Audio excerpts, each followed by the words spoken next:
Hello. Good morning, students. Now, the next lecture is this is the introduction to STEM.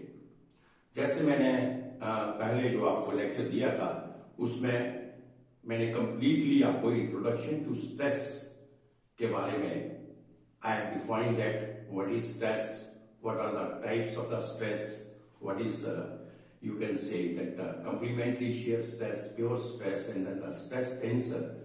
So all these things I have defined here, I have explained in the introduction to stress. So now this is the new topic, that is introduction to strain. This is lecture number 1, introduction to strain. So देखिए, so this is introduction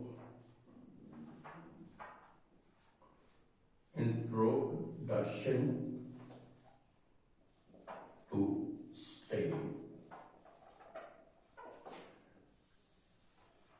So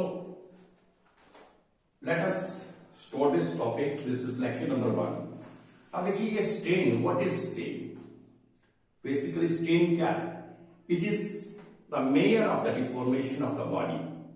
It is the measure of the deformation of the body. First I will write down the definition and then I will explain it. So you can say strain. What is strain?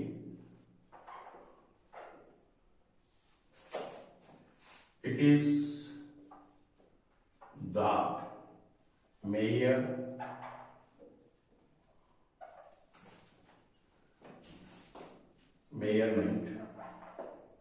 of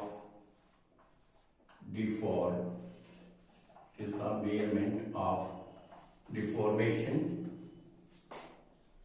of the body when the body is subjected to under some external load. When the body is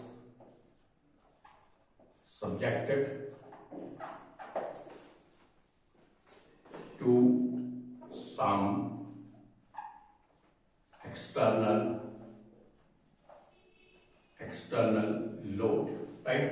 So this is first, and second is it is unitless quantity, right? It is unitless, right? So this is the strain. What is strain? It is the measurement of or measure of deformation of the body when the body is subjected to some external load. Now understand this. What he says. अब strain क्या है? इसका हम बिल्कुल सही तरीके से एक एक कंसेप्ट इसका हम क्लियर करेंगे और आप इसको अच्छे तरीके से समझने की कोशिश करें. जब एक बॉडी है, वेदर बॉडी आपकी सॉलिड बॉडी है, whether it is a large body or a small body, and then we will apply the external load on the body. That is, you can say axial load, tensile load we are applying on the body. What happens जब आप load body के ऊपर लगाएंगे, if there is a tensile load, तो क्या करेगा वो body को डिफॉर्म करेगा, इस तरीके से बॉडी को खींचेगा. That is the deformation of the body. तो क्या होगा? बॉडी की डिफॉर्मेशन होगी, क्योंकि कोई भी सॉलिड बॉडी होगी, चाहे वो स्मॉल अमाउंट में है या बड़ी है, छोटी है, दैट डजंट मैटर. जब उसके ऊपर एक एक्सटर्नल लोड लगेगा तो वहां पे क्या होगा? That is there is the deformation of the body. अब वो जो डिफॉर्मेशन होगी बॉडी की, that we have to define the deformation of the body. कि बॉडी की डिफॉर्मेशन हुई है तो उसका मैग्नीट्यूड कितना है, किस डायरेक्शन में इसकी डिफॉर्मेशन हुई है. तो इस चीज को डिफाइन करने के लिए what we have done we develop the concept. तो वो कंसेप्ट क्या था? दैट कंसेप्ट जो आपको उसका मैग्नीट्यूड कितना है, किस डायरेक्शन में ये बॉडी डिफॉर्म हुई है, वो जो कंसेप्ट है, that concept is called the strain. वो जो concept we have developed the concept that concept is called the strain. So what is strain? You can say that it is the measurement of the deformation of the body when the external load is applied on the body.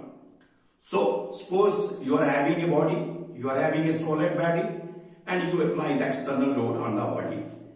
That load may be the tensile load, that load may be the compressive load, right? So what happens there? जब आप load body के ऊपर लगाएंगे तो वहां पे क्या होगा? देयर इज एक डिफॉर्मेशन होगी बॉडी की, और जो बॉडी की डिफॉर्मेशन होगी वो अब किस डायरेक्शन में होगी? क्या वो लेंथ वाइज उसकी डिफॉर्मेशन है, या हाइट वाइज है, या वॉल्यूम है, या विड्थ है? तो ये तो मैं आपको इसके ऊपर डिटेल में बाद में बताऊंगा। तो जो जिस डायरेक्शन में उसकी डिफॉर्मेशन होगी तो उसको बताने के लिए, उसको एक्सप्लेन करने के लिए we develop the concept, and that concept is called the strain. You understand this? So what is strain? So this is the strain, right? Now what happens that let us consider a body, you can say let us consider a circular body and you apply the axial load on the body. तो इसको बताते हैं हम। तो ये आपका suppose करो एक सर्कुलर बॉडी है, ये सर्कुलर बॉडी है,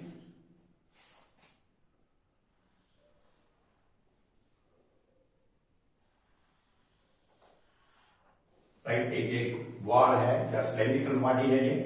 तो ये सिलेंड्रिकल बॉडी है, इसका जो ओरिजिनल डायमीटर है ये आप कह सकते हैं ये DI है, और जो इसकी लेंथ है जहां से लेके जहां तक, तो इसकी लेंथ है दिस इज LI, राइट? आप क्या करेंगे? When we will apply external load on the body, suppose हम एक एक्सटर्नल लोड बॉडी के ऊपर अप्लाई करते हैं just like this. So when we apply external load on the body, what happens that body will deform.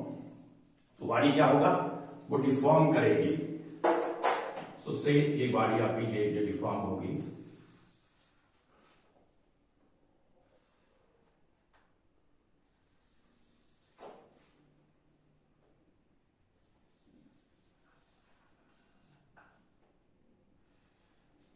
so this is body will form।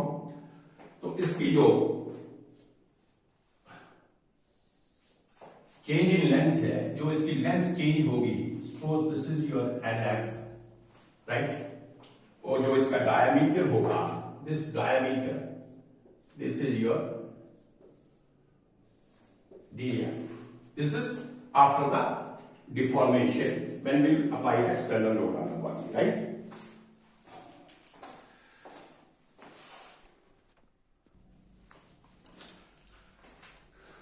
तो जहां से आपने देखा when you have applied external load to the body, its length will change, that you can say that its length will increase whereas its diameter will decrease. So here you have seen that the deformation along the longitudinal axis also, and deformation along the vertical axis also, lateral axis also, right? So when the length will change, its diameter change, so definitely its volume will also change. So you can say that strain is divided, or you can say strain is of two types. Strain की क्या है? दो types होती हैं। One is called the normal strain and the second one is called the shear strain, right? तो strain क्या है? दो type की होगी आपका strain, नॉर्मल स्ट्रेन और शेयर स्ट्रेन होगा आपका। सो यहां पे लिख देते हैं strain.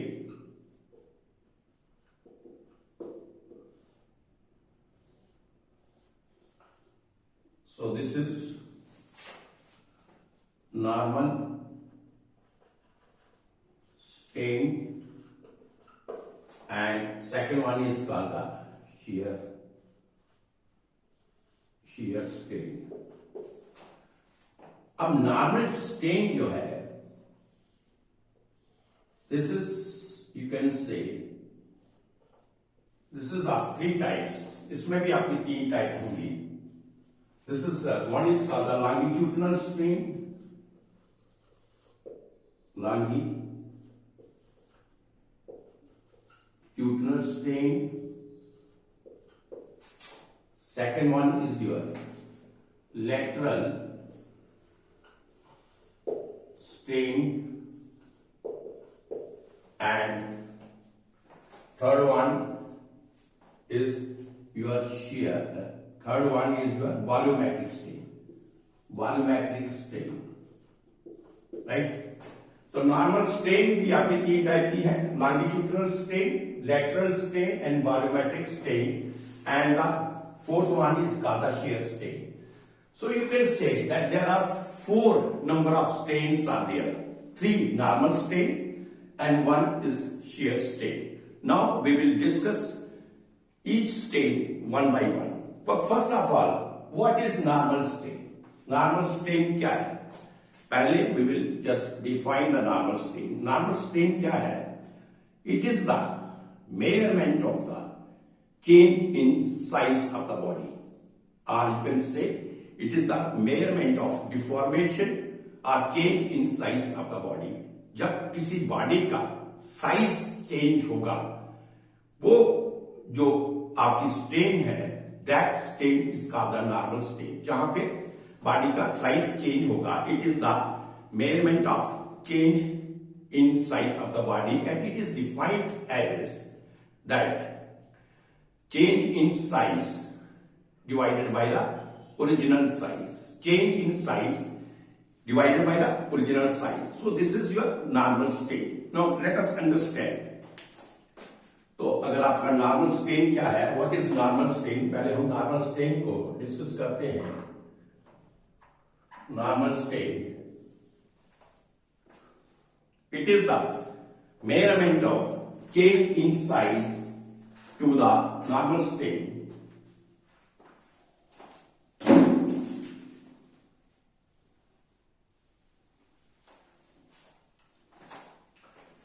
Normal strain, it is the measure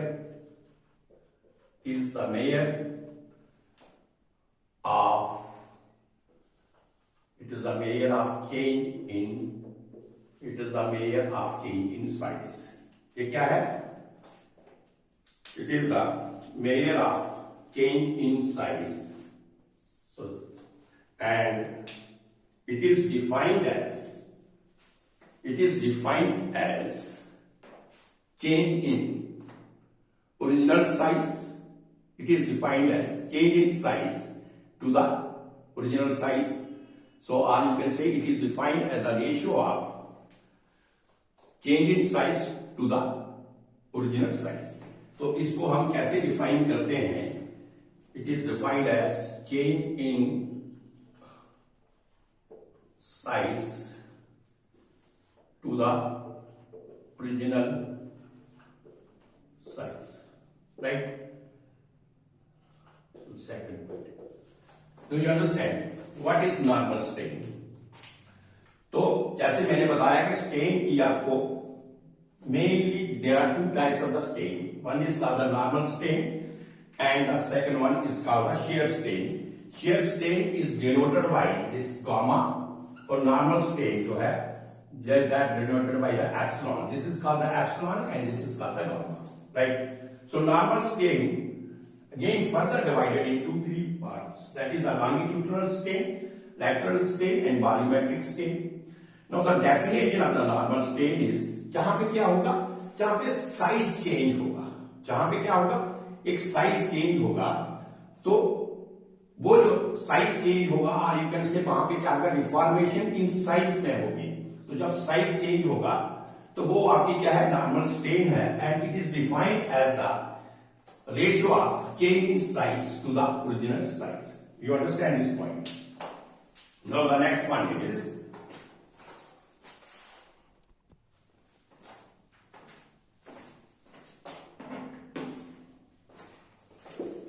just see here.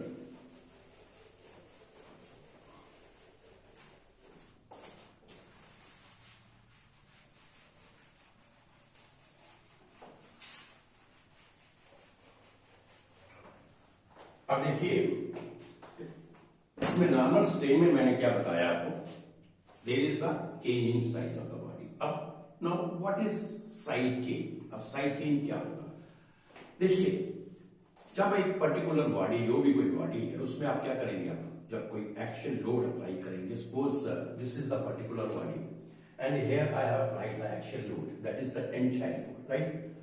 तो क्या होगा, इस बॉडी में क्या होगा, डिफॉर्मेशन होगी। तो जो डिफॉर्मेशन होगी, ये डिफॉर्मेशन जो आपकी है, ये लेंथ वाइज भी होगी, डिफॉर्मेशन आपकी विड्थ वाइज भी होगी, डिफॉर्मेशन आपकी हाइट वाइज भी होगी, और वॉल्यूम भी इसमें चेंज होगा। लेंथ भी चेंज होगी, हाइट भी चेंज होगी, विड्थ भी चेंज होगी, और वॉल्यूम भी चेंज होगा। तो यू कैन से कि these are all the features of the normal strain, क्योंकि यहां पे क्या है, साइज चेंज हो रहा है। आई कैन से जो नॉर्मल स्ट्रेन की जो मैंने अभी डेफिनेशन दी है वो क्या है, it is defined as change in dimensions to the original dimensions or change in size to the original size. And you know that a body, that is the length in the body, length, height and width, all these parameters, even the volume, all these parameters are related to each other. If one parameter will change, so it means that the other parameters will also change. If there is a change in length of the body, or you can say if the length of the body will increase, then you can say that its diameter will decrease, or its height will decrease, its width will decrease, its volume will also change, right? तो ये ऐसा क्यों है, क्योंकि जो भी एक body है उसमें जितने भी ये लेंथ, विड्थ और हाइट, ये जितने भी पैरामीटर्स हैं, ये एक दूसरे से क्या है, रिलेटेड है। तो अगर एक पैरामीटर चेंज होता है तो उसके साथ जो बाकी जो दूसरे पैरामीटर्स होंगे वो भी चेंज होंगे। जैसे ये मैंने एक आपको एग्जांपल दी है, consider a circular rod here, right. तो जहां पे मैं एक टेंसाइल लोड लगाता हूं, तो जो सर्कुलर रॉड थी, इसकी ओरिजिनल लेंथ जो थी वो Li थी, और जो इसका डायमीटर था, दिस इज Di, से इसका जो लेंथ है वो Li और diameter is Di, means this denotes the original diameter and original length and original diameter of the circular rod. Now I have applied the axial load on this rod. What happens? तो जब axial load आप लगाएंगे, so there is the deformation. जो ये length wise जो deformation अगर इसकी होगी, तो जो इसकी length होगी वो क्या होगी, Li से चेंज होके इसकी length Lf हो जाएगी। ये जो मैंने रेड कलर से शो किया है, this is the change in the body. जो बॉडी में चेंज आई है वो मैंने जहां पे आपको बताने की कोशिश की है। तो इसका जो लेंथ होगी, that will change from Li to Lf। तो ओरिजिनल लेंथ आपकी Li थी, और जो चेंज इन लेंथ हो गया इसका, जो आपकी इसके बाद जब हमने लोड अप्लाई किया तो लेंथ जो इसकी इंक्रीज हुई Lf होगी। इसी तरीके से अगर इसका ओरिजिनल डायमीटर Di था, तो जहां पे देखा कि इसका जो डायमीटर है ये क्या हो गया, Df हो गया। तो जहां से आपने देखा कि जो नॉर्मल स्ट्रेन है, ये तीन डायरेक्शंस में, डिफरेंट डायरेक्शंस में नॉर्मल स्ट्रेन को हम कैटेगराइज करते हैं। मींस अगर हम चेंज इन डिमेंशन की बात करें, तो डिमेंशन में आपका लेंथ की भी डिमेंशन चेंज होगी, हाइट की डिमेंशन भी चेंज होगी, इवन विड्थ भी चेंज होगा, और वॉल्यूम भी चेंज होगा। तो जो normal strain को, if we will categorize the normal strain in 3 directions, you can say different direction. Normal strain जो है, जो categorized in different directions, and here we will take the directions, means that strain you can say different direction में कौन सी होगी, longitudinal strain, normal strain, that is further subdivided into 3 parts because we have to categorize it in the different direction. जो आपकी length wise जो strain means जो आपकी deformation length wise होगी, जहां जो आपका साइज जो चेंज होगा, अगर आपका लेंथ वाइज साइज चेंज होगा, means along the axial load, जिस डायरेक्शन में अपना एक्शियल लोड लगाया है उसी डायरेक्शन में अगर आपका लेंथ वाइज, आप कह सकते हैं अलोंग द एक्शियल लोड, अगर आपका डिफॉर्मेशन होती है तो that is called the longitudinal strain. और अगर आपकी डिफॉर्मेशन आपकी जो है वो क्या होती है, लेटरल होती है, परपेंडिकुलर होती है, जिस डायरेक्शन में आप लोड लगाते हैं उस डायरेक्शन पे उसकी परपेंडिकुलर डिफॉर्मेशन होती है, तो उस वक्त जो स्ट्रेन जो आपकी होगी, जो प्रोड्यूस होगी strain, that is called the lateral strain. You understand this? So you can say that the normal strain that has been categorized into three types, that is the longitudinal strain, lateral strain, as well as the volumetric strain, right? Just see further.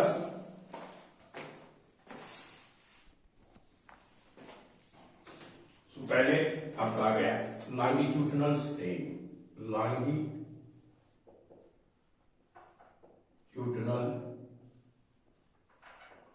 strain.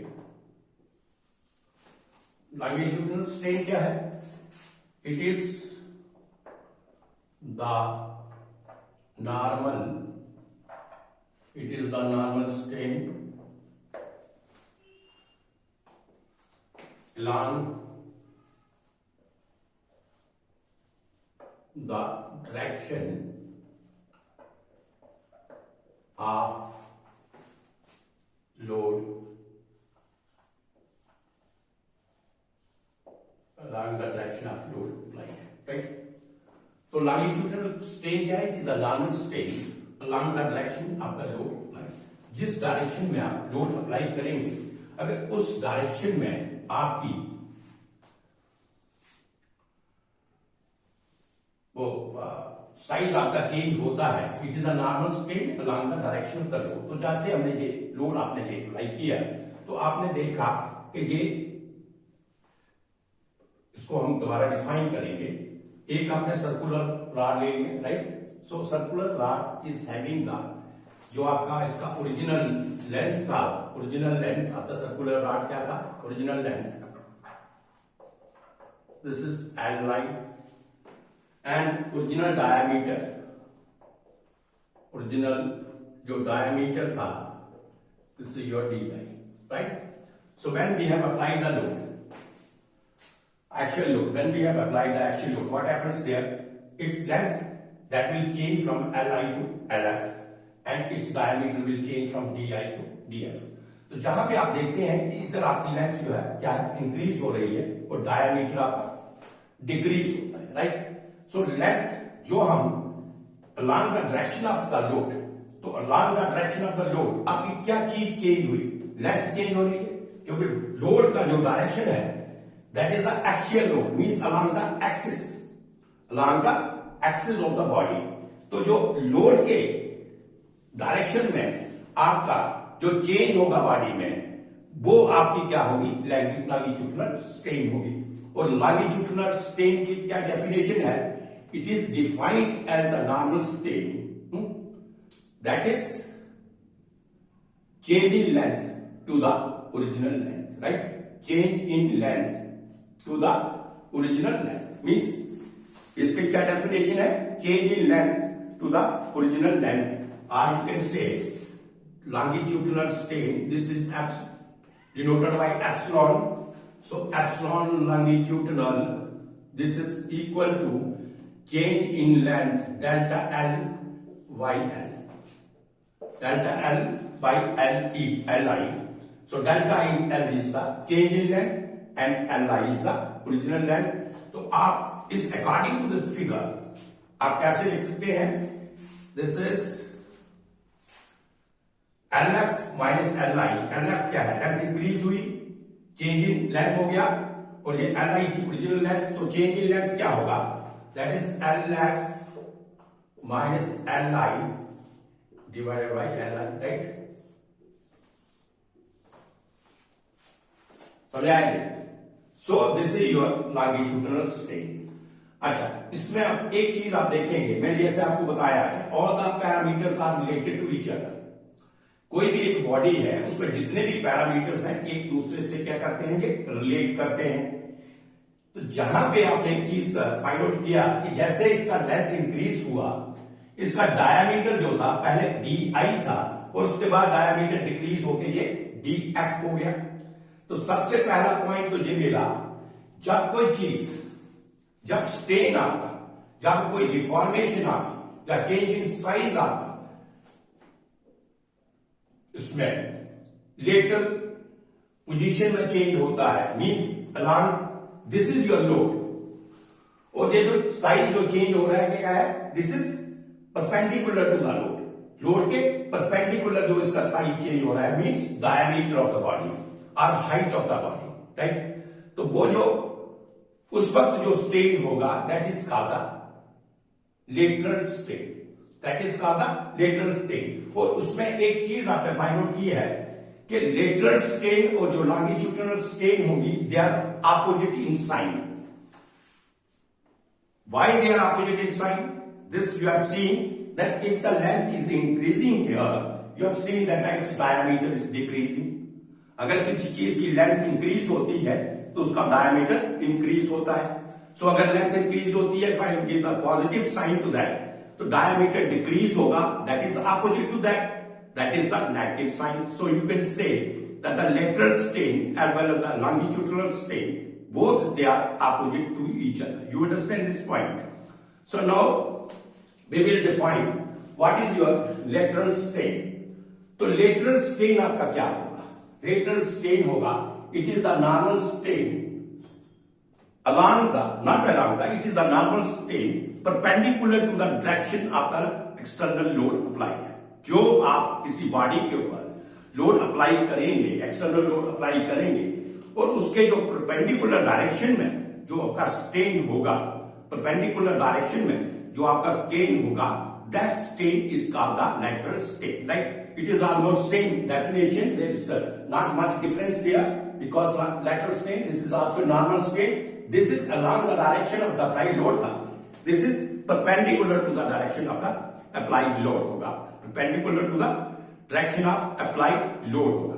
तो जब perpendicular to the direction of applied load होगा तो जहां से जो figure मैंने ये draw की है, this is the circular rod, तो जे आपका अलोंग द एक्सिस जो है क्या लोड है, लेकिन जो हम चेंज इन साइज देख रहे हैं this is perpendicular to the axis और perpendicular to the applied load. तो perpendicular to the applied load कौन सी डायरेक्शन होगी, कौन सी चीज चेंज होगी, हाइट चेंज हो सकती है और यू कैन से डायमीटर विल चेंज।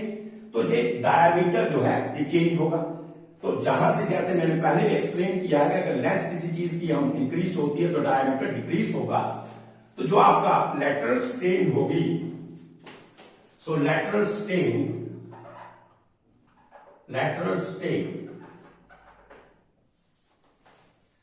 किसके बराबर होगी, that is D I minus D F upon D I, right.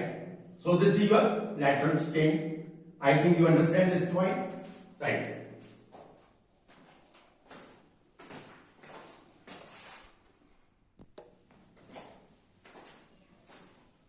So you can say, अगर मैं इसको इस तरीके से लिखूं माइनस करके, तो चेंज इन साइज क्या था, इसमें डी एफ हुआ था, D F minus D I divided by D I. So here you have seen that it is having the negative sign, as I told you that if the length of the body will increase, its diameter will decrease. So hence you can say that the longitudinal strain and the lateral strain both are opposite to each other. अब next point जो है, जो आपकी direction change होगी इस case में along perpendicular to the load, ये आपकी बाई डायरेक्शन भी हो सकती है एंड जेड डायरेक्शन भी होगी, राइट। सो जो बाई डायरेक्शन में स्ट्रेन होगी, जो जेड डायरेक्शन में जो स्ट्रेन होगी वो कौन सी स्ट्रेन होगी, that is the lateral strain. तो जो बाई डायरेक्शन में स्ट्रेन है उसको हम इस तरीके से करते हैं epsilon by and epsilon Z. ये आपका कौन सा है, lateral strain. This is your lateral strain, right. So I think longitudinal strain और लेटरल स्ट्रेन के बारे में यू अंडरस्टूड दैट। थोड़ा सा दोबारा इसको मैं चाहूंगा कि एक दफा इसको स्लाइटली थोड़ा सा रिवाइज किया जाए। सो सबसे पहले मैंने बताया आपको कि नॉर्मल स्ट्रेन क्या है। नॉर्मल स्ट्रेन क्या है, normal strain means change in the size to the original size. जब किसी साइज के कोई भी बॉडी है और जब हम उसके ऊपर एक्सटर्नल लोड अप्लाई करेंगे तो तो उस बॉडी के जो साइज में जो चेंज होगा, जो बॉडी में साइज में चेंज होगा, वो आपका क्या है, नॉर्मल स्ट्रेन है। And it is defined as the change in dimension to the original dimension और change in size to the original size. You understand? Change in size to the original size, this is your normal strain. But अब आपने देखा कि जो normal strain होगी, जब कोई body change होती है, जब हम अप्लाई करते हैं लोड में, तो बॉडी जो है एक डायरेक्शन में तो चेंज नहीं होगी, वो लेंथ वाइज भी बॉडी चेंज होगी, हाइट वाइज भी बॉडी चेंज होगी, डायमीटर भी चेंज होगा, विड्थ भी चेंज होगी, आपका उसका वॉल्यूम भी चेंज होगा। तो जहां पे आप देखते हैं कि जो चेंज इन साइज है, this is not particular in one direction, change in size this is along the X axis, that can be along the y-axis, z-axis, and that is also the change in size in the volume. So these जो different directions में आपको strain मिली, along lengthwise मिली, vertical मिला, तो ये जो different direction में आपको जो strain मिला था, that has been categorized in 3 types. तो इसको हमने क्या किया, 3 types में इसको हमने define किया, तो 3 type हमने इसको दिया। तो कौन सी टाइप थी? One is called the longitudinal strain, second one is the lateral strain, and third one is the volumetric strain. All these are the normal strain, और you can say all these are the types of the normal strain. अब longitudinal strain क्या था? This I have just try to make you understand with this example. Suppose I have taken a circular rod, you can say, तो circular rod का उसका एक length होगी, उसकी original length है, suppose karo I say that length is Li, its diameter that is also given, so original length, original जो diameter होगा वो Li और Di।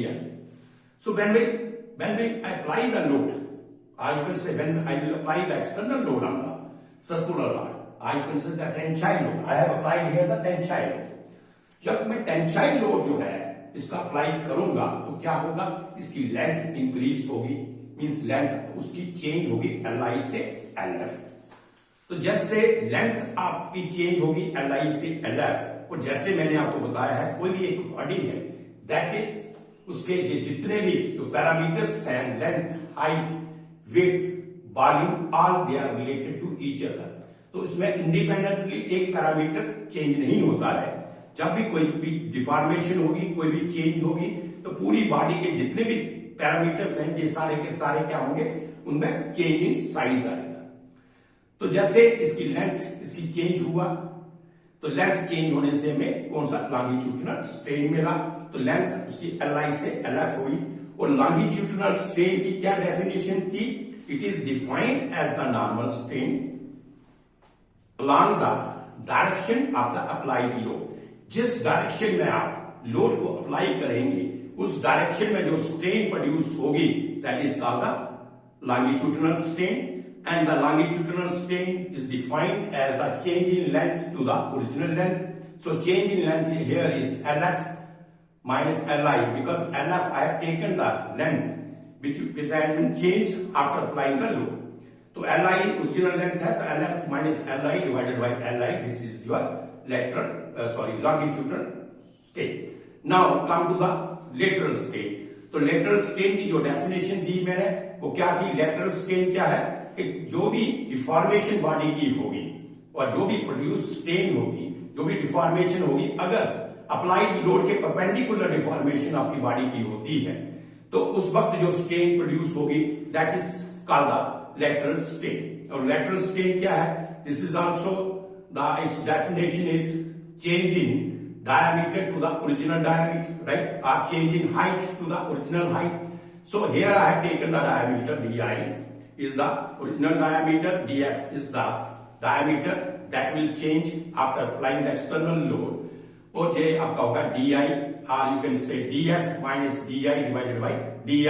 Here you will see, here the sign is negative, and in case of longitudinal strain, the sign is positive. Reason is that when the length will increase, its diameter will decrease, or when the length will decrease, its diameter will increase. So you can say longitudinal strain as well as the lateral strain, both are opposite to each other. I think up to this it is clear to you. longitudinal strain. This is along the y-axis as well as the z-axis. Y-axis और z-axis के जो along strain produce होगी, that is called the lateral strain, and that is denoted by epsilon y and epsilon z. और जो longitudinal strain होगा, that is denoted by epsilon x, because this is along the x direction, along the direction of the prime node, right? So next one is volumetric strain.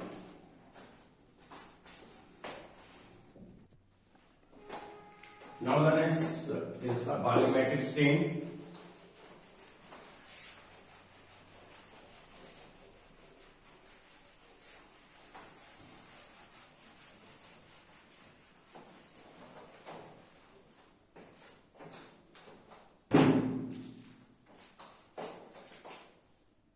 Volumetric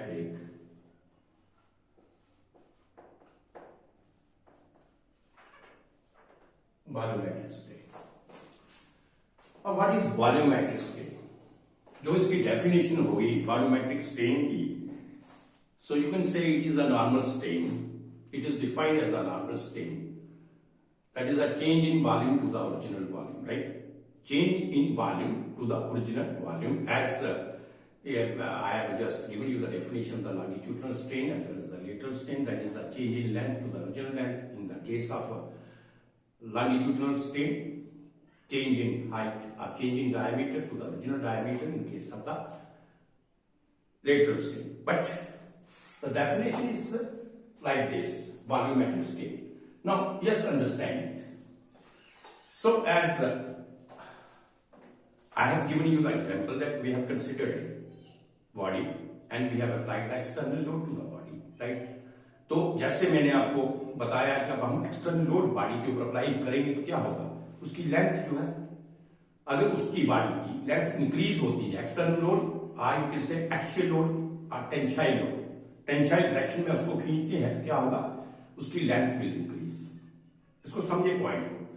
जब length उसकी increase होगी तो diameter उसका decrease होगा. ये तो जैसे मैंने आपको पहले बता दिया है. तो जब किसी चीज की लेंथ इंक्रीज होती है, डायमीटर डिक्रीज होता है, तो क्या होगा, आपके दिमाग में होगा तो ये वॉल्यूम चेंज कैसे होगा? How we will say that there is a change in volume? Because if length will increase, that is a particular body, and if the length of that body will increase, so its diameter will decrease or its height will decrease.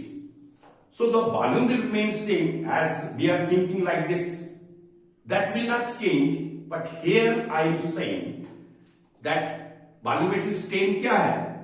Change in volume to the original volume, right? Means volume उसमें change होगा. तो अब ये एक point जो हमें समझना है कि how we will say that there is a change in volume होगा.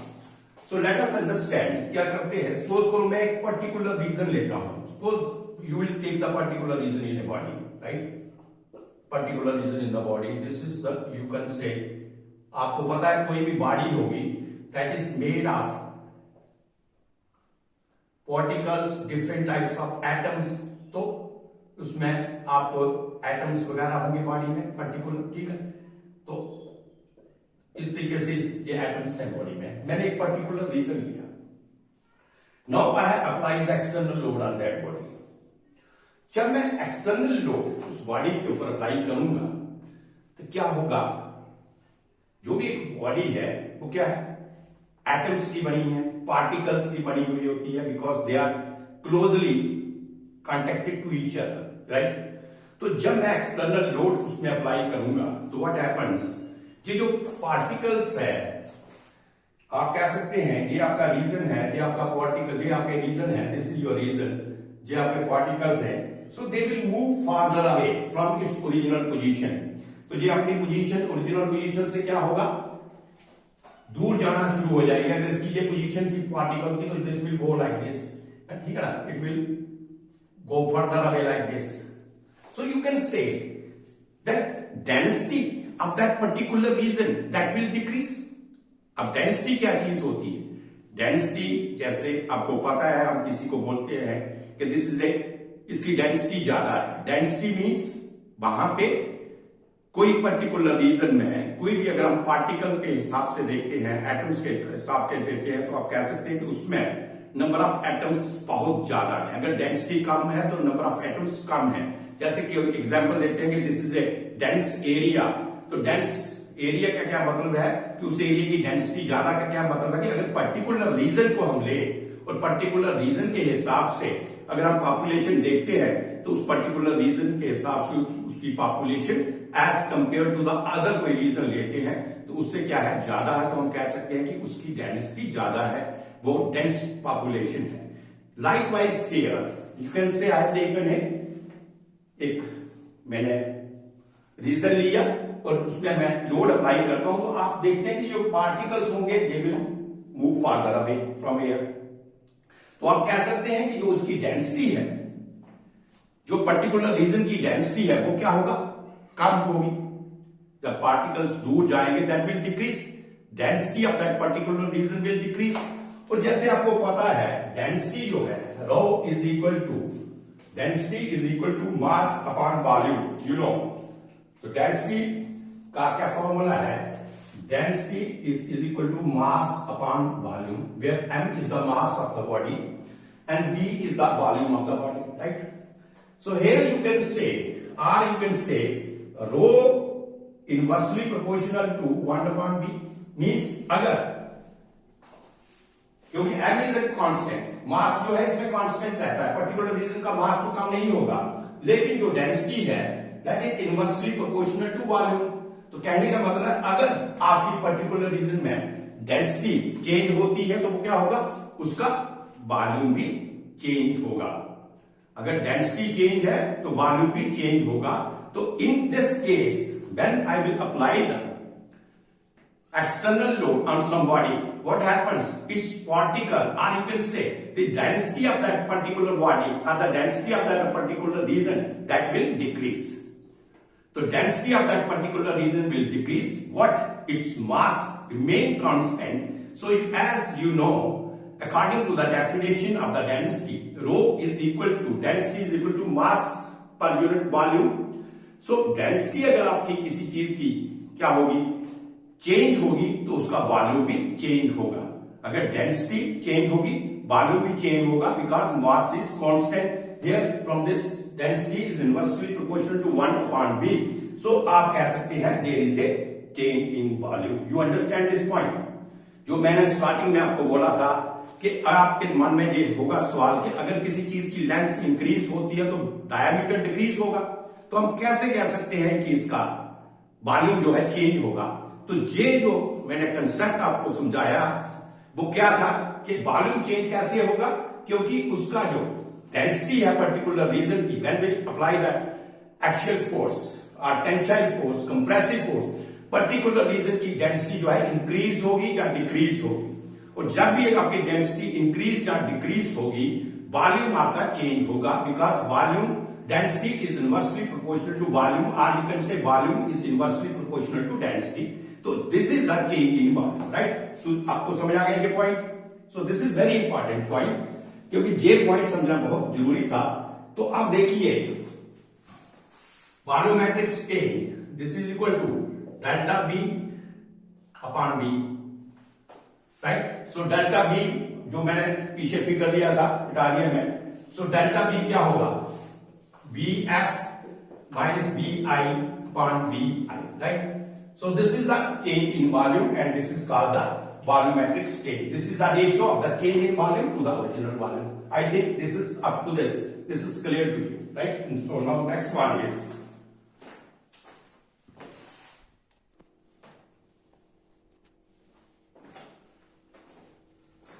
तो अब देखिए इसको वॉल्यूमेट्रिक स्ट्रेन का मैं डेफिनेशन भी आपको दे देता हूं। So volumetric strain it is the ratio of the change in volume to the original volume. Right. तो चेंज इन वॉल्यूम क्या होगा इसमें, अगर मैं कहता हूं कि बी एफ जो था फाइनल वॉल्यूम है, वी आई आपका इनिशियल वॉल्यूम है किसी बॉडी का, and final volume we will get after when we apply the external load on the body. तो देयरफॉर वॉल्यूमेट्रिक स्ट्रेन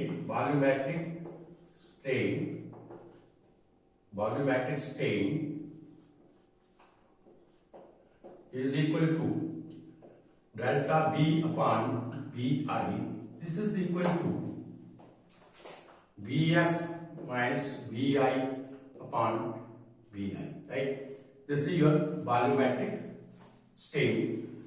तो अब देखिए वॉल्यूमेट्रिक स्ट्रेन को हम इस तरीके से भी लिख सकते हैं, because in case of volume you can say that there is the deformation in the X direction, there is the deformation in y direction as well as there is the deformation in z direction. तो अगर हम epsilon x plus epsilon y plus epsilon z, तो ये भी आपका volumetric strain होगा। This equation volumetric strain, this can also be written as epsilon x plus epsilon y plus epsilon z. But this equation can be used when the deformation is very, very small. Or you can say when the deformation is very small, then we can use this equation.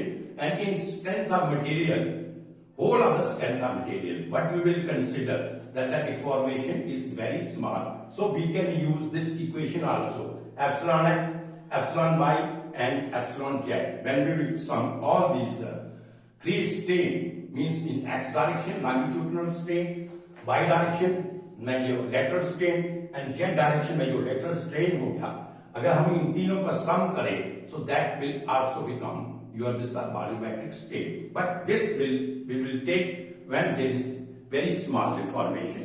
Now I will just explain it how it has come. Just see here.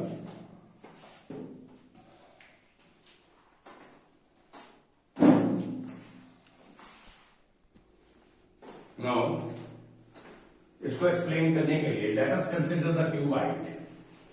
क्या करें हम, एक cuboid को consider करते हैं और इसको equation को प्रूव करते हैं। Suppose this is your cuboid,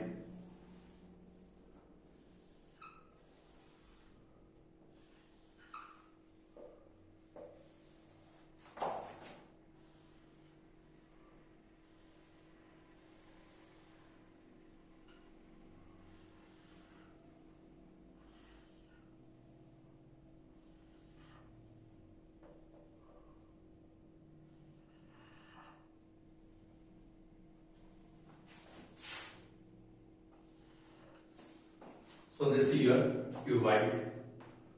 तो ये आपका x डायरेक्शन है, ये आपका y डायरेक्शन है, राइट, और ये आपका सपोज करो आपका z डायरेक्शन है। This is your z direction, right. So when we will apply that, this is your cuboid, right? So when you will apply the external load on this, तो जैसे हमने बताया है कि when I will apply the external load on this, क्या होगा इसमें, तो तीनों डायरेक्शन में जो डिफॉर्मेशन होगी, मींस एक्स डायरेक्शन में भी डिफॉर्मेशन होगी, वाई डायरेक्शन में भी डिफॉर्मेशन होगी, और आपका जो जेड डायरेक्शन है उसमें भी डिफॉर्मेशन होगी। लेट अस से जो एक्स डायरेक्शन में डिफॉर्मेशन है, सो डिफॉर्मेशन आप कह सकते हैं डिफॉर्मेशन इन एक्स वाई, और जो जेड डायरेक्शन में है वो क्या है, आप लेते हैं D X D Y and D Z. So D X D Y and D Z, this is a very small direction in X direction as well as the Y direction as well as the Z direction. तो जब deformation इसकी होगी तो क्या होगा, जो x direction में आपकी एक्स लेंथ जहां मैंने ली थी वो क्या होगी, एक्स प्लस डी एक्स हो जाएगा। जो वाई डायरेक्शन में आपका वाई था, हाइट आपकी वाई थी, वो आपकी वाई प्लस डी वाई होगी, और जो जेड डायरेक्शन में है वो आपका जेड प्लस डी जेड हो जाएगा, राइट। क्योंकि इसकी तीनों की डिमेंशन चेंज हुई, तीनों एक्सिस के ऊपर एक्स डायरेक्शन, वाई डायरेक्शन और जेड डायरेक्शन में ओरिजिनल जो इसकी लेंथ थी वो क्या थी, X Y and Z. And when I have applied external load on the body, what happens, there is a deformation and that deformation I have considered that is very small, so you can say, तो जो आपका x direction में जो length थी वो आपकी X plus Y, X plus D X हो गया। जो वाई डायरेक्शन में जो आपकी हाइट या लेंथ थी वो आपका क्या हो गया, वाई प्लस डी वाई। और जो जेड डायरेक्शन में जो डिमेंशन थी, this is equal to Z plus D Z, right. तो इसमें जैसे वॉल्यूमेट्रिक स्ट्रेन आपको पता है, volumetric strain is equal to B F minus B I upon B I. B F means change in volume, B I original volume, B F change in volume, B I original volume. तो volume अब कितना change होगा, देखिए ये क्या हो जाएगा आपका एक्स प्लस डी एक्स। जो एक्स डायरेक्शन में चेंज हुई वो क्या हुई, एक्सिस की ओरिजिनल लेंथ थी तो डिफॉर्मेशन हुई डी एक्स, तो ये अब लेंथ क्या बन गई, X plus D X. Y direction में वॉल्यूम क्या होता है, एक्स वाई जेड। वॉल्यूम क्या होता है, X into Y into Z, right. Direction of X, direction of Y, direction of Z, जब तीनों को मल्टीप्लाई करें तो किसी बॉडी का वॉल्यूम बढ़ता है। तो जो इसका जब चेंज वॉल्यूम हुआ तो क्या हो गया, एक्स प्लस डी एक्स इसकी लेंथ होगी एक्स डायरेक्शन में, वाई प्लस डी वाई जो इसकी डिमेंशन थी ये वाई डायरेक्शन में, और जो आपकी जेड प्लस डी जेड थी वो आपकी जेड डायरेक्शन में। ये समझ आ गया। बी एफ किसके बराबर आ गया, X plus D X into Y plus D Y plus Z plus D Z minus X Y Z divided by original volume क्या था, X Y Z, X Y Z, right.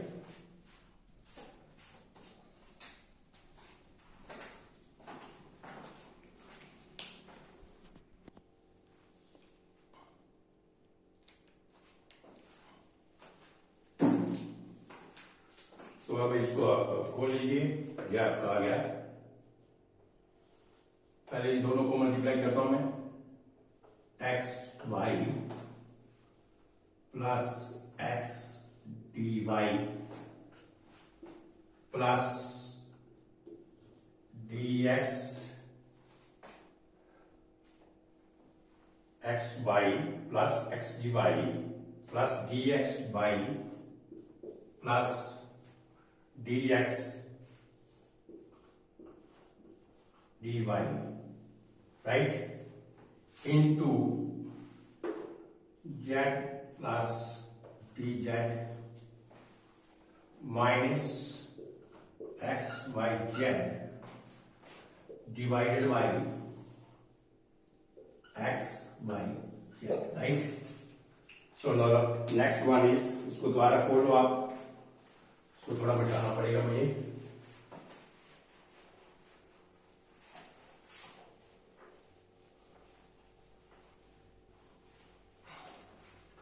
आप दोबारा इसको multiply करो, क्या आएगा ये, so this is equal to X Y Z, X Y Z plus X Y D Z. अब ये आ गया इससे X Z D Y plus X Z D Y plus X D Y D Z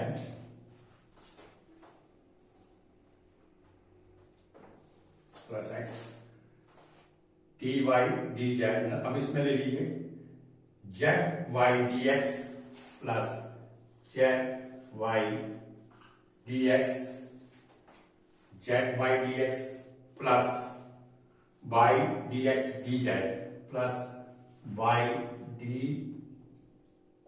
x D Z, right. अब ये आ जाएगा plus Z D X D Y plus Z dx dy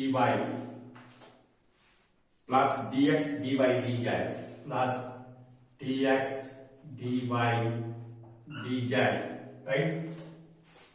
So this is minus क्या आ गया इसका, x by z divided by x by z, right? तो इसमें देखिए कि x by z और x by z ये कैंसिल हो जाएगा। अब देखो मैंने अज्यूम किया था कि dx dy एंड dz ये जो तीनों डिफॉर्मेशन हुई इन x डायरेक्शन में, y डायरेक्शन में एंड z डायरेक्शन में, this deformation is very very small, right? So अगर कोई एक क्वांटिटी वेरी स्मॉल है और उसी क्वांटिटी को अगर आपस में मल्टीप्लाई किया जाए तो जी क्या होगा, और ज्यादा स्मॉल हो जाएगी। जैसे dx इज स्मॉल, आप जहां पे आ जाइए dy this is a very small quantity, dz is very small quantity, if you will multiply so this is very very small. Now you can से अगर आप 0.1 से 0.1 को मल्टीप्लाई करते हैं तो it becomes 0.001, so we can assume it that this is almost equal to 0। तो j quantity जो dy dz है उसको हम 0 कंसिडर करेंगे। j क्वांटिटी ठीक है, अब j भी आपका 0 आ गया, so this is also equal to 0 and this is also equal to 0 because this is dx dy dz। तो ये तीनों स्मॉल क्वांटिटी का आपस में मल्टीप्लाई है, this is equal to 0, right? तो अब हमारे पास क्या इक्वेशन बनी? So now your equation is,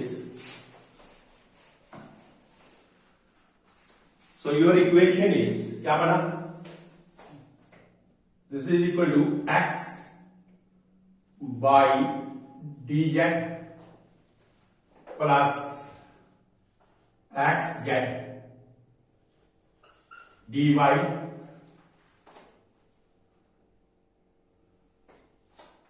plus z by dx divided by x by z।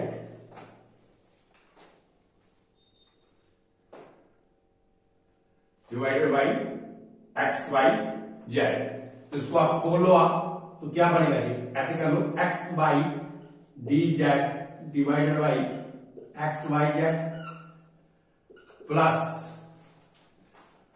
xz dy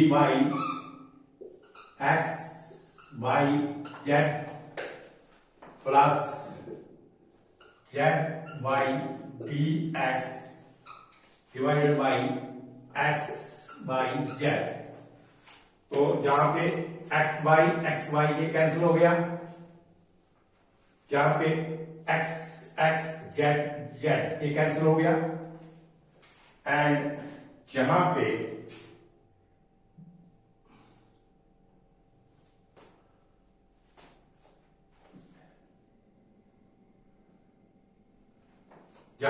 z by ये कैंसिल हो गया, राइट? तो अब आपके पास क्या बचा, that is change in volume क्या होगा, dz upon z plus dy upon y plus dz upon z, right? अब देखिए dz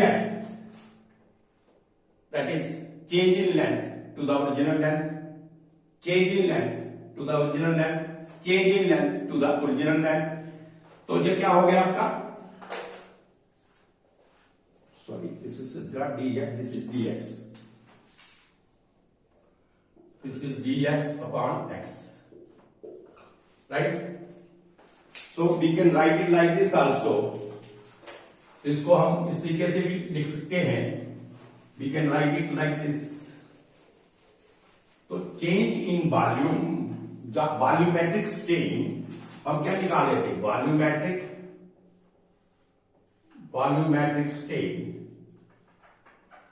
So this is equal to dx upon x plus dy upon y plus dz upon z.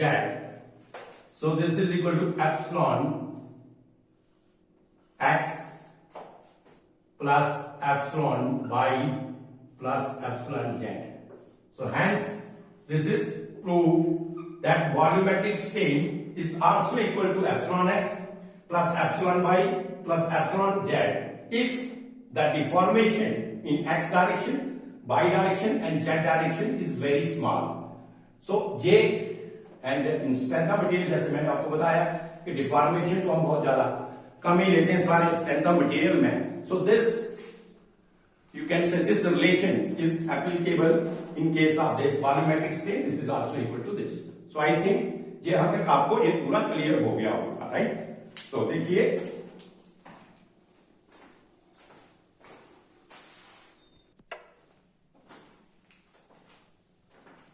अच्छा, so this is the volumetric strain जो मैंने ये बताया आपको, epsilon X plus epsilon Y plus epsilon Z.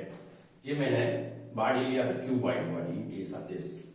तो अगर body आपकी cylindrical shape में है सपोज, तो उस केस में आपका वॉल्यूमेट्रिक स्ट्रेन क्या होगा.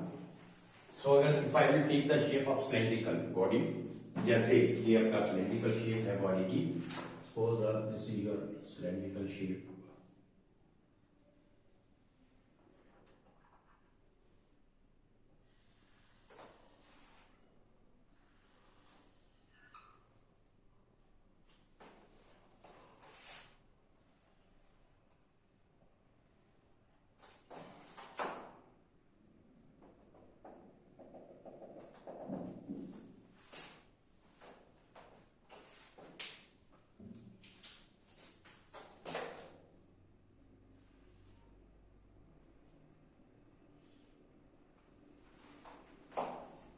So volumetric strain in cylindrical body. जो मैंने एक सिलेंड्रिकल बॉडी ली, तो इसमें वॉल्यूमेट्रिक स्ट्रेन अगर निकालना है तो जैसे आपको पता है कि volumetric strain this is equal to epsilon X plus epsilon Y plus epsilon z, right? This is the volumetric strain. This is your volumetric strain, right? In the three directions, in x direction, y direction, as well as the z direction. But in case of cylindrical body, you know, ये जो आपकी इसकी y direction और जो z direction होगी, वो क्या होगी? That is equal, means y equal to z, because this is the radius. This is the radius of the cylindrical body. तो रेडियस जो सिलेंड्रिकल बॉडी का होगा तो y is equal to z, because radius of cylindrical body. तो जो इसमें deformation होगी, जो इसमें स्ट्रेन होगी इन y डायरेक्शन में और z डायरेक्शन में, अगर इसका सेम साइज है तो इसमें जो डिफॉर्मेशन होगी वो भी सेम होगी. तो आप कह सकते हैं कि epsilon Y this is equal to epsilon Z, right. Epsilon Y this is equal to epsilon Z. So इस केस में जो आपका वॉल्यूमेट्रिक स्ट्रेन होगा this is equal to epsilon X, this is along the X axis, plus two epsilon Y और epsilon X plus 2 epsilon Z लिख सकते हैं ये ऐसा. So this is the volumetric strain when the body is cylindrical. When the body is cylindrical तो उसमें क्या है कि जो आपका सिलेंड्रिकल बॉडी का जो रेडियस होगा that is equal in all the direction. तो ये y डायरेक्शन और z डायरेक्शन में जो आपकी डिफॉर्मेशन होगी वो क्या होगी, इक्वल होगी. और स्ट्रेन जो आपकी y डायरेक्शन में और z डायरेक्शन में इक्वल होगी, इसलिए epsilon y this is equal to epsilon z because y is equal to z. That is the radius of cylindrical body. So epsilon x plus 2 epsilon y. This is the volumetric strain in case of cylindrical body. अगर मैं एक आपका sphere ले लेता हूं, जो sphere है, right, ये स्फीयर है, तो इसमें क्या होगा, स्फीयर में क्या होता है कि जो x डायरेक्शन है, x is equal to y is equal to z. In sphere जो आपकी x लेंथ है, y लेंथ है और z लेंथ है, वो क्या होगी, आपस में बराबर होगी. That is in case of sphere. So in case of sphere, sphere के केस में, ठीक है, तो स्फीयर के केस में क्या होगा, आपका x is equal to y is equal to z, क्योंकि ये x ये y है, ये x है और ये आपका z. This is x, this is y and this is z. So all these threes are equal. So when threes are equal, so you can say epsilon x is equal to epsilon y is equal to epsilon z. So therefore in case of sphere, volumetric strain is equal to 3 epsilon x, right? So इसमें जो volumetric strain होगा वो क्या होगा, 3 epsilon x. Volumetric strain this is equal to 3 epsilon x, right? So this is clear. This I have taken some different shape of the body. So ये आपका, आप कह सकते हैं, this is about your normal strain. Now the next one is shear strain. Let us understand that. What is shear strain?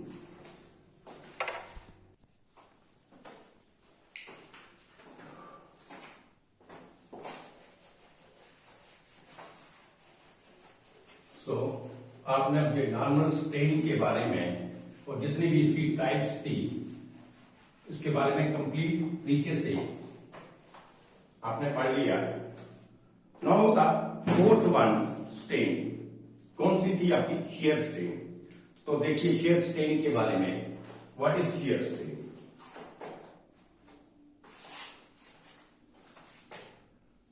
shear strain gamma.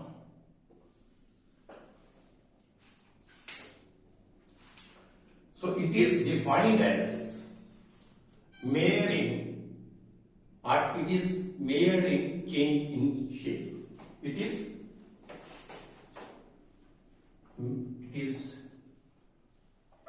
measured in change in shape. जो shape में change होगी, तो जो shape में change होगी उसकी जो measurement हम करते हैं, जो मेजर करेंगे कि कितनी शेप में इसकी चेंज होगी, तो वो जो आपकी होगी वो क्या होगी, आपकी shear strain. And it is defined as, इसका क्या है, it is defined, it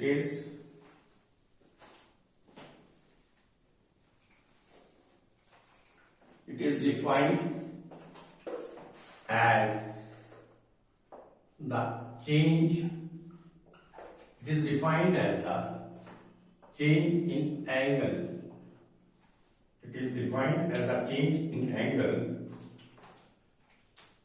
between the two mutually perpendicular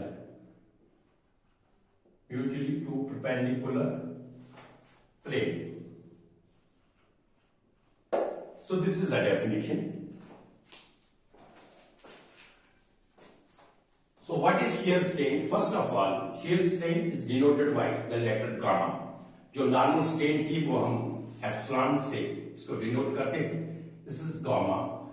अब इसकी डेफिनेशन क्या है, it is measured in change in shape, ठीक है। It is measure of change in shape, और it is measure of, not indicate, it is measure of change in shape. Suppose करो एक body है, तो इस बॉडी को जब आप एक्सटर्नल लोड लगाएंगे तो उस बॉडी में उसकी शेप में जो चेंज होगी, आफ्टर डिफॉर्मेशन जो बॉडी की जो शेप होगी उसमें जो चेंज होगी वो आपकी क्या है, शियर स्ट्रेन है। वो क्या है, that is the shear strain. तो शियर स्ट्रेन क्या है, it is the measure of change in shape.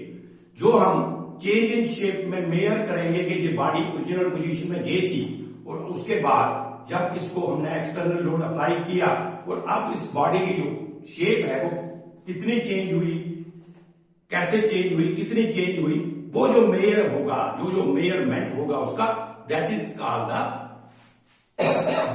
Shear strain. So it is a measure of change in shape, first step.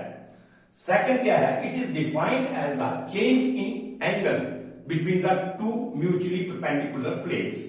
सो कह सकते हैं these are the two mutually perpendicular planes. Suppose, तो अगर देखो ये दोनों म्यूचुअली परपेंडिकुलर प्लेन है, one and these are having the angle 90 degree to each other, तो इसमें एंगल में कितना चेंज होगा जब कोई बॉडी डिफॉर्म होगी, उसमें जो म्यूचुअली परपेंडिकुलर जो दो प्लेन है उसमें जो एंगल का जो डिफॉर्मेशन होगी, it is defined as a change in angle. इसमें जो एंगल चेंज होगा टू म्यूचुअली परपेंडिकुलर प्लेन्स में, तो that is called the shear strain. Now let us understand what he wants to say. वो देखिए, हम अभी इसको एक्सप्लेन करेंगे वो क्या कहना चाहता है, राइट।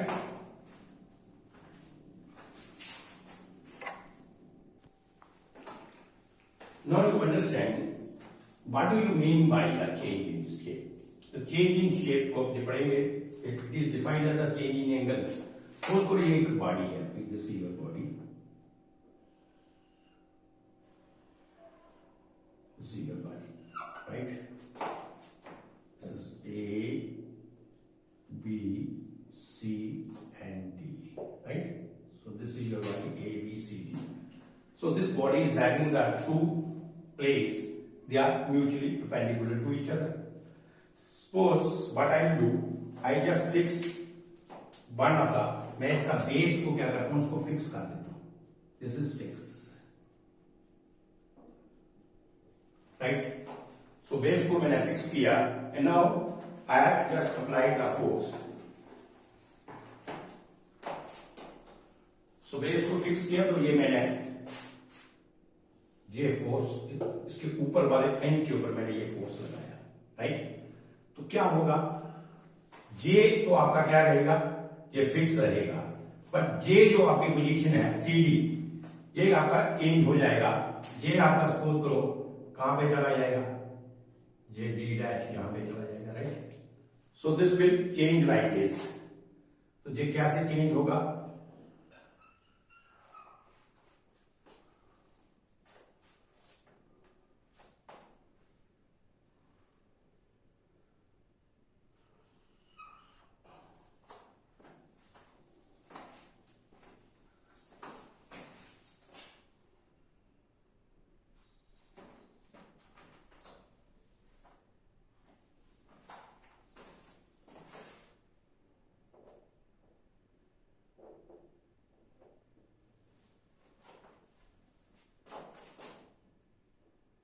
ये पॉइंट ये जहां पे आ जाएगा,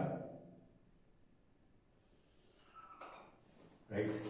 ये जो C पॉइंट था आपका, ये हो गया C डैश, राइट, और ये आगे वाला आपका हो गया।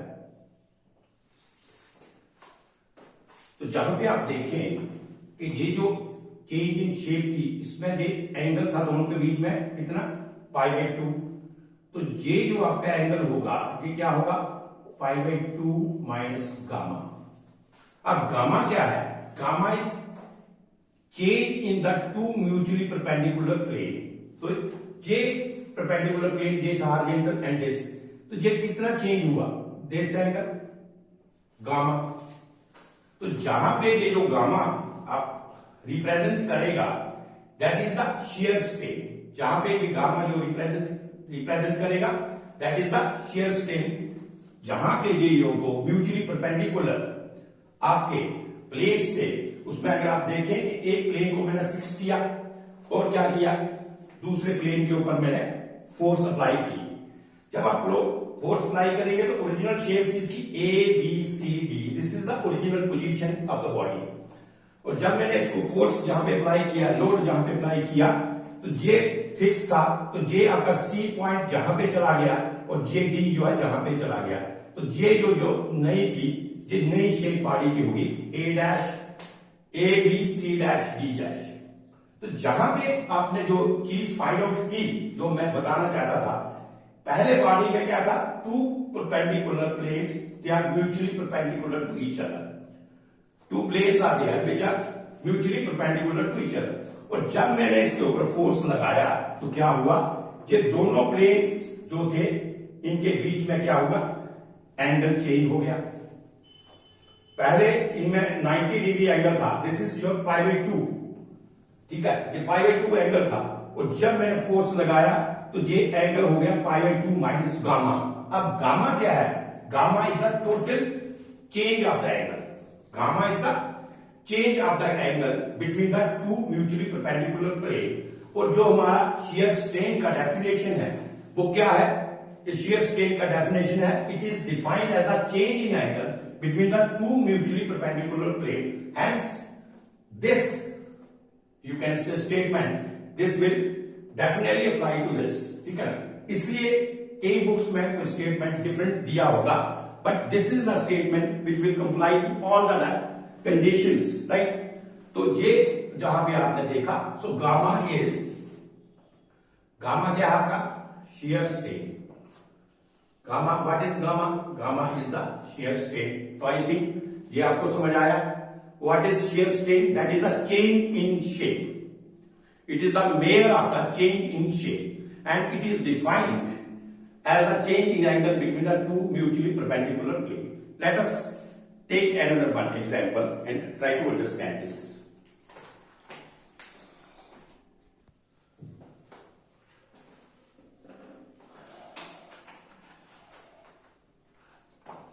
So this is the first case when the base is fixed and this is the total change in angle. Now the second condition I will take. देखो, अगर सेकंड कंडीशन जहां मैं लूंगा,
फर्स्ट कंडीशन मैंने ली थी जब मैंने इसका बेस फिक्स किया, तो उस वक्त आपको बताया। नो जस्ट सी हियर, इसका बेस फिक्स नहीं है।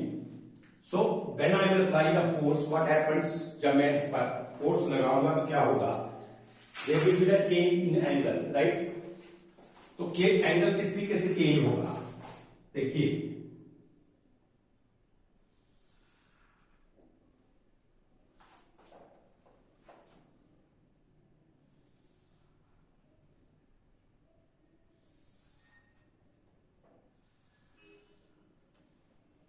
so this is total change is gamma, so this is gamma by 2 and this is gamma by 2, right। अब इस केस में आ जाइए, तो इस केस में क्या होगा, जब इसमें फोर्स अप्लाई करेंगे तो क्या होगा, इसमें भी आपका चेंज होगी शेप। वो किस तरीके से होगी, just see here,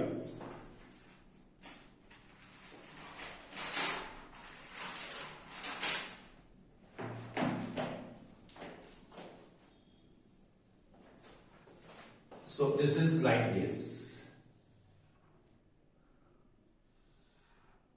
right? And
like this.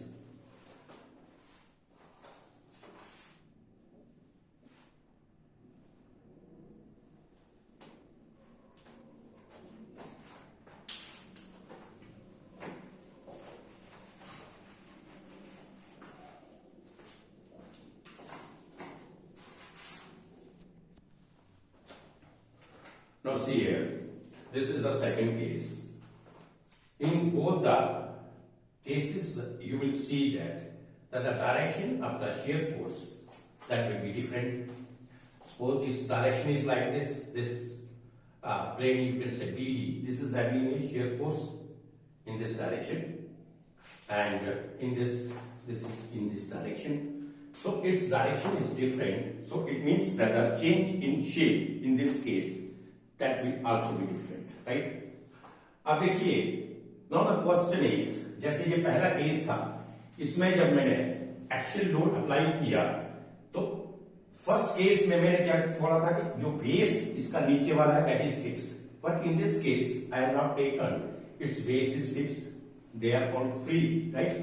So when I have applied the load, so what happens that this face AC, you can say this plane that will be deformed like this, and this plane that will be deformed like this. So it means that the total deformation in both the cases, that the total deformation in both the cases that is equal to total deformation is gamma pi by 2 minus gamma, this angle. So total deformation is gamma.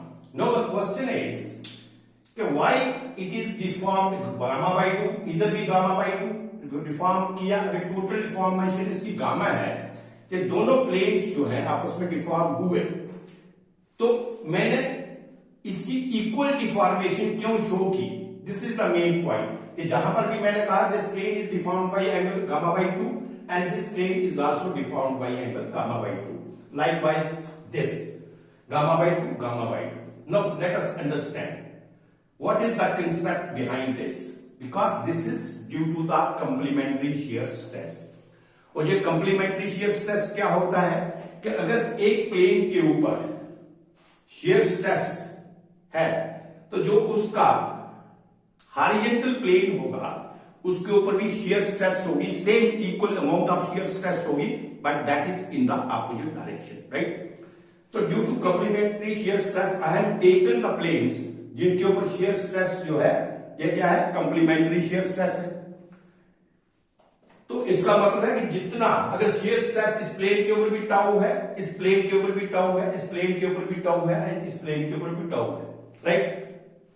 तो जितनी deformation जो है इस plane की होगी, because due to complementary shear stress, stress is same in both the planes but in opposite direction. जितनी deformation इस plane की होगी उतनी ही डिफॉर्मेशन इस प्लेन की होगी. और अगर मैं कहता हूं कि टोटल डिफॉर्मेशन जो है वो क्या है, गामा. ये टोटल जो बॉडी है, जो शेप जो बॉडी की चेंज हुई, this is total angle is gamma. Total change कितना हुआ, टोटल चेंज बॉडी का होगा गामा. तो जो उनके जो दो म्यूचुअली परपेंडिकुलर प्लेन्स होंगे उनके ऊपर भी जो डिफॉर्मेशन होगी वो क्या होगी, इक्वल होनी चाहिए दोनों के ऊपर. So that is gamma by 2 and gamma by 2 because the total deformation is gamma.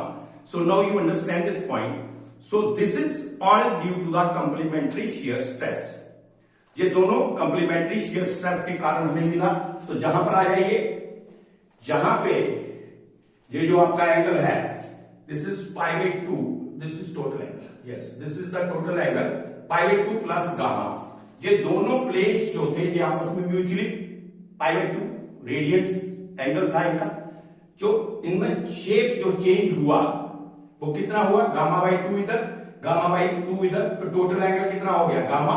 So this is pi by 2 minus gamma and this is pi by 2 plus gamma, because जहां पर भी गामा बाई 2 हुआ, जहां पर भी gamma by 2 हुआ, और आपको कंसेप्ट क्लियर हुआ कि दोनों प्लेन के ऊपर जो इक्वल डिफॉर्मेशन क्यों हुई, बिकॉज इन दोनों के ऊपर जो है due to the complementary shear stress. So complementary shear stress क्या होती है कि अगर एक प्लेन के ऊपर शेयर स्ट्रेस है तो जो दूसरा उसके हॉरिजॉन्टल प्लेन होगा उसके ऊपर आपको equal and opposite shear stress होगी. So due to this complementary shear stress the deformation of the both the planes that is equal. ठीक है.